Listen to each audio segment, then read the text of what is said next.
Olá, meus nobres e queridos irmãos, né? Sejam muito bem-vindos a mais um sábado, aonde nos reunimos com o propósito de estudar sobre as faculdades mediúnicas.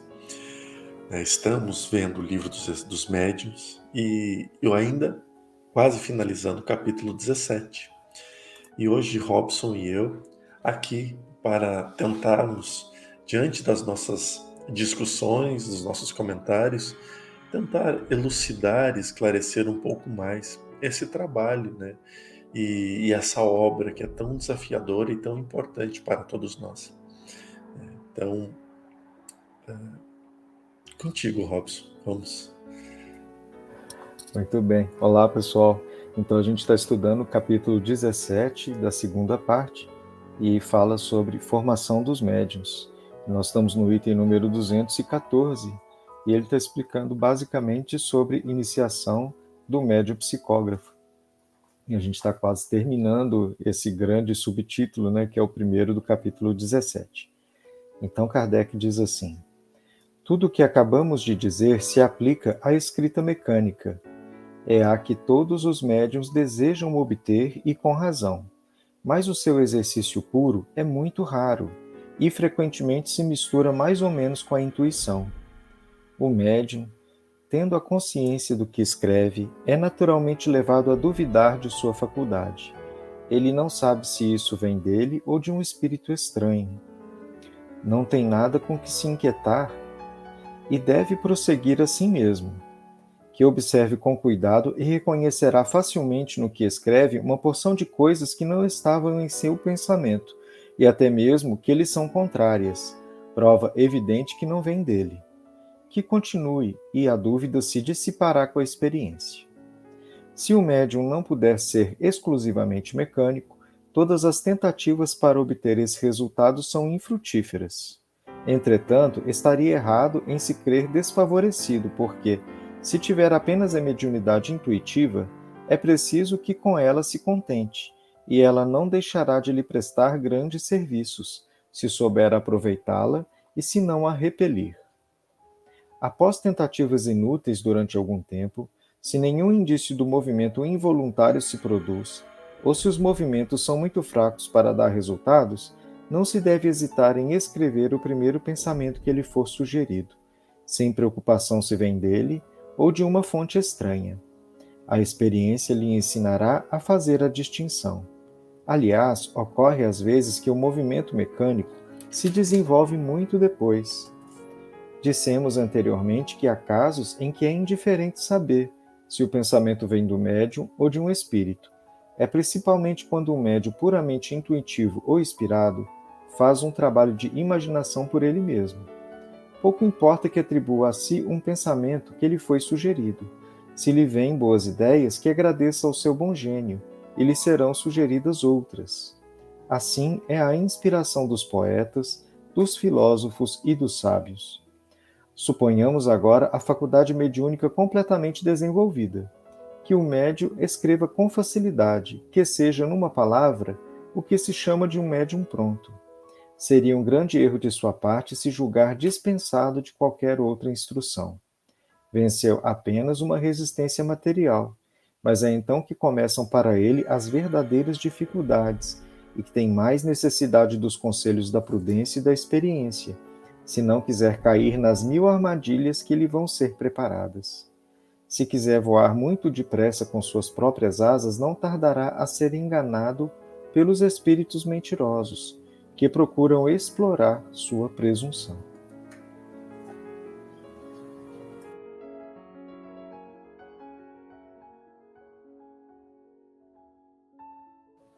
Esse capítulo, ele é rico em informações preciosíssimas em relação à faculdade mediúnica como um todo.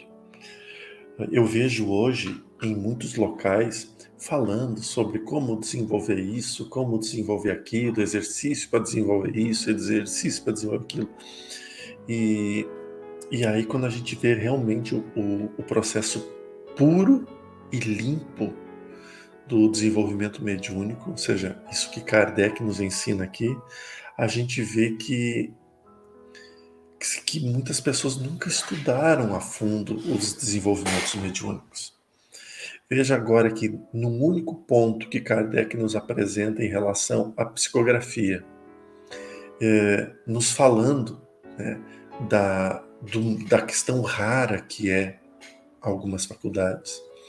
Por exemplo, a psicografia mecânica ou a inconsciente, ela é muito rara,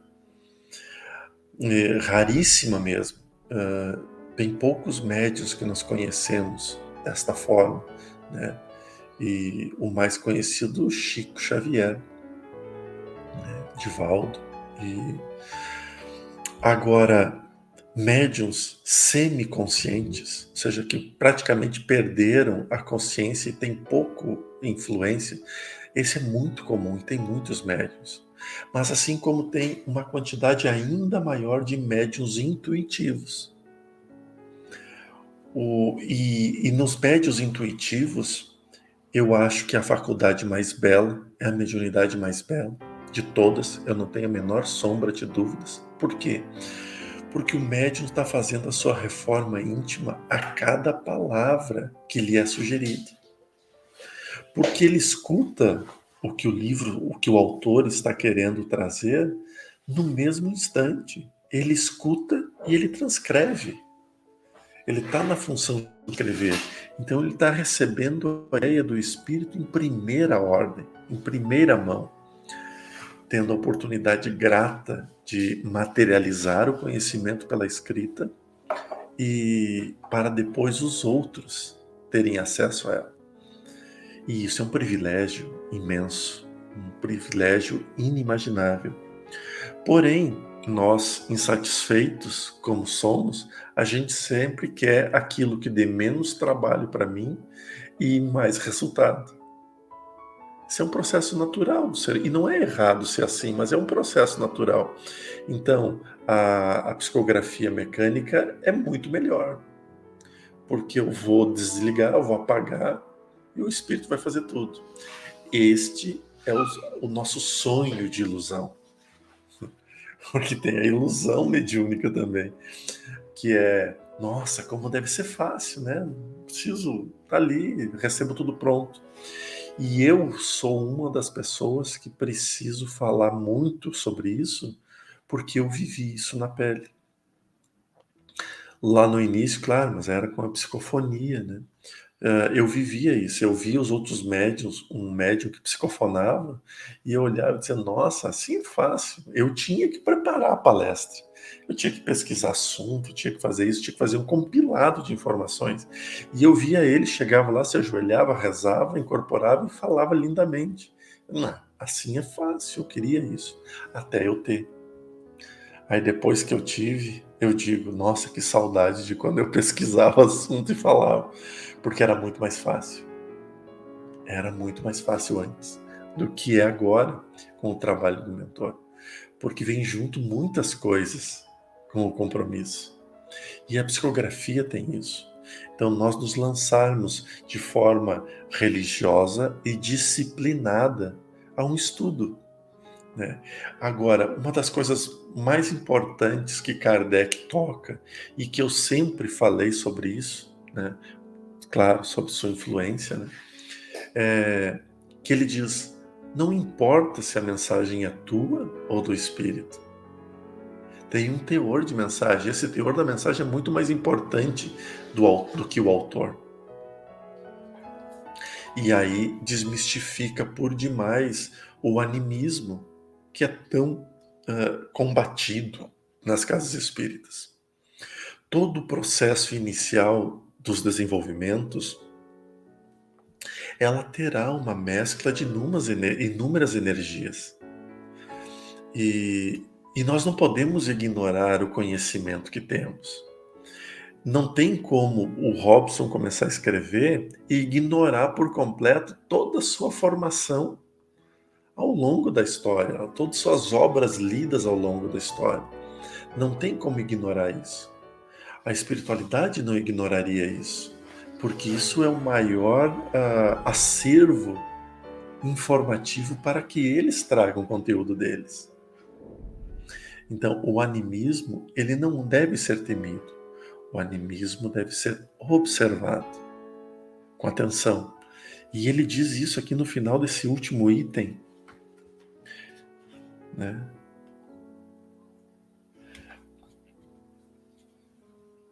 Cadê? Ele só teria vencido uma resistência material e é então que começam as verdadeiras dificuldades. Ou seja, quando ele passa da parte intuitiva para a parte mecânica. Veja que coisa delicada e importante isso. Ele só teria vencido uma resistência material. O quanto nós bloqueamos os efeitos mediúnicos. O quanto a gente quer estar livre, entregue, mas ao mesmo tempo sob controle. A grande dificuldade hoje na mediunidade é nós não nos entregarmos à mediunidade. E é difícil isso. Eu lembro que a primeira vez que eu escutei do Oikenaz dizendo: diga, mentor, eu estou aqui, agora se vira. Ele me dizia isso no início das incorporações. Meu filho, você chega lá e diga: ó, eu estou aqui, agora se vira. Para que eu desapegasse desse controle de querer eu controlar a informação, eu querer controlar o conteúdo. E dizendo: tá, agora é contigo. E esse agora é contigo, da boca para fora é fácil. Mas internamente é muito difícil. Porque nós temos vergonha, nós temos medo do ridículo, nós temos medo de errar. E todos esses medos seguram, atravancam a mediunidade, desde a intuitiva até o desenvolvimento final, que é a mecânica.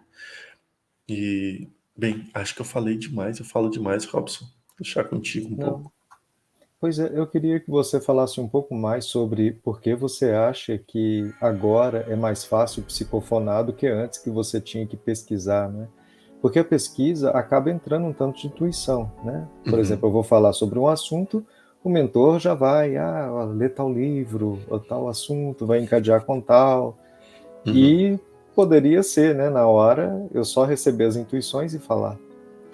Mesmo que eu tenha que mediar aquilo, de uma certa maneira, não acho que é mais fácil no sentido de menos esforço, né? Parece que tudo só intuitivo é bem, tudo mecânico é bem menos esforço. Por que você acha mais difícil? Porque como desliga o corpo, né, como desliga a parte consciente do corpo, vem junto as energias espirituais para atrapalhar o evento. Então, tu conectar uma energia errada, um equívoco naquele momento, que tu perde a consciência,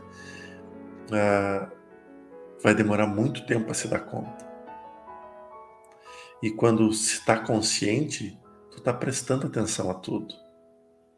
Um movimento, uma ação, um gesto.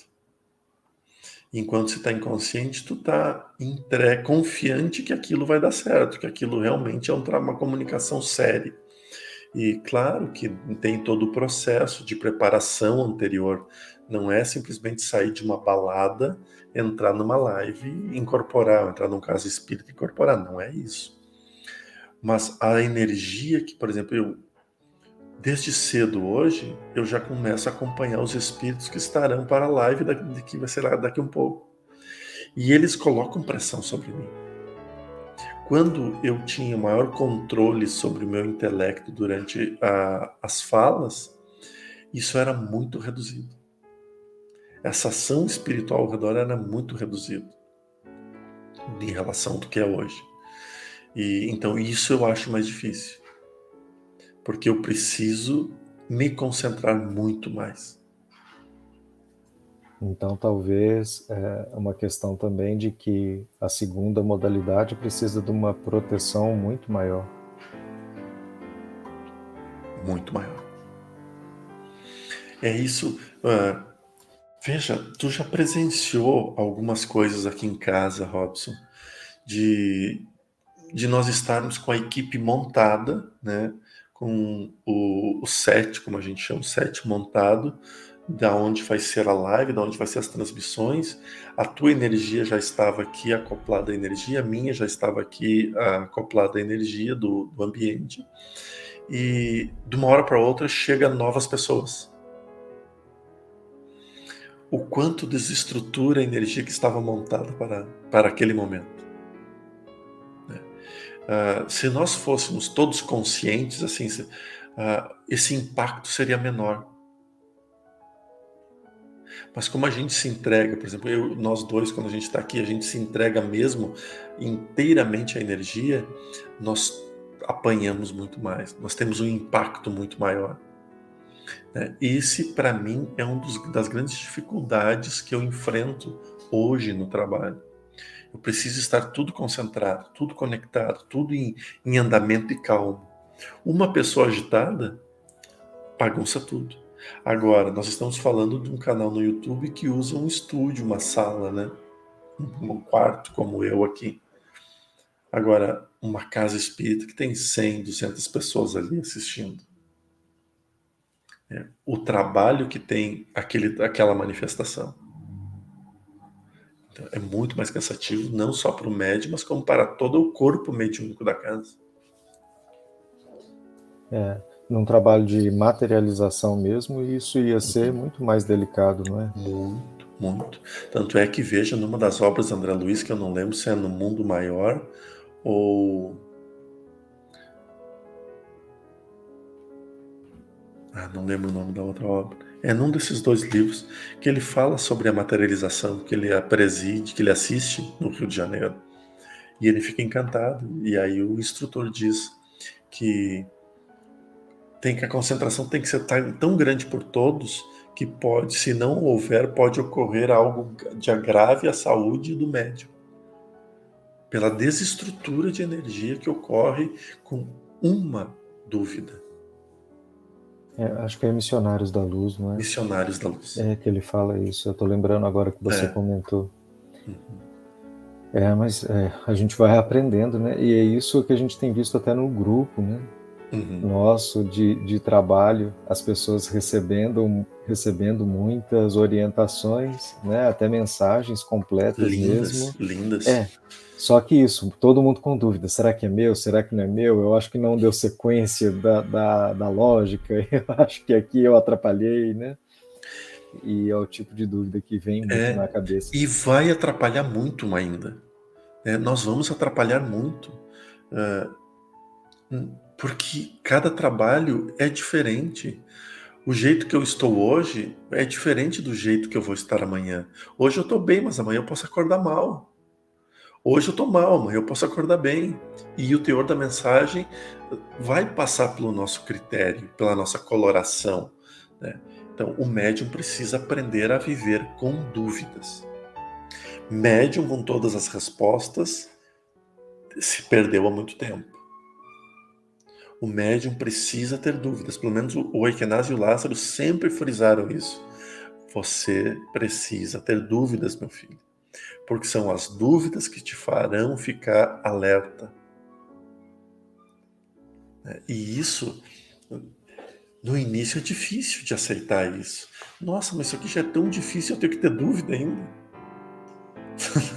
Porque é difícil o início. Não é fácil. Começar a sentir uma apreensão, sentir um arrepio no corpo, pegar a caneta e não ter pensamento nenhum na cabeça, tudo vazio, e a gente começar a dizer, não vai sair nada daqui, tá uma bagunça sem tamanho, minha cabeça tá tudo assim. E aí tu pega, daqui a pouco vem uma frase, depois daquela frase vem todo um texto. Porque às vezes é exatamente como Kardec descreve aqui nesses itens. Às vezes é só uma palavra, uma frase que fica repetida, e a gente se convence, se está repetindo tanto, deixa eu escrever esse negócio. E a gente escreve, e depois que escreve, começa. Porque o ato de escrever, nesse caso, é dar vazão à energia, e não reter a energia. Quando a gente controla, por exemplo, a primeira frase que eu disse com o Eichenaz é que a paz de Jesus esteja com todos. Essa foi a primeira live que eu dei com o mentor Eichenaz. Só isso. que a paz de Jesus esteja com todos. Só que essa frase veio na minha cabeça umas 100 vezes. E eu dizia, não pode ser só isso. Não pode ser só isso. E a frase repetia, até que chegou um momento de tá, deixa eu falar esse negócio. E aí eu falei, que a paz de Jesus esteja com todos. Quando começou a falar, a voz era diferente. Mas a minha cabeça pensante estava ali. Mas a voz era diferente. A voz era diferente. A energia era diferente. E começou a vir outras frases depois. E eu bloqueei, claro, né? Porque eu estava tentando controlar tudo. Mas necessitava só desse impulso, que é o que nós estamos precisando agora. Graças a Deus estamos com um desenvolvimento muito bonito das faculdades mediúnicas aqui no Portal Paz, no grupo de terça e no grupo de sexta, que tá bonito de ver. Então tá, acho que a gente pode encerrar esse vídeo. Podemos sim. Queridos irmãos, hoje a gente acabou trazendo muitos relatos de experiências, né, no nosso comentário, mas tenha sempre o livro dos médiuns por perto, dê uma folhada. Uma vez lida ele do início ao fim, facilita muito depois, porque os estudos começam a ser pontuais. Nossa, acho que agora estou trabalhando bastante com a obsessão, então vai ter um capítulo só da obsessão, porque nós vamos entender o contexto. Comecei a ter sensações mediúnicas, tem o capítulo dos desenvolvimentos mediúnicos. E também tem a oportunidade de vir aqui conosco, aqui no Portal Paz, entrar ali na playlist Livro dos Médiuns, e tem muito trabalho, muito desenvolvimento de mediunidade aqui. Então, que Jesus nos abençoe e que esse material todo possa ser sempre muito útil a ti e a todo mundo que chegar. Um abraço grande, paz e luz. Obrigado, Robson, pela parceria.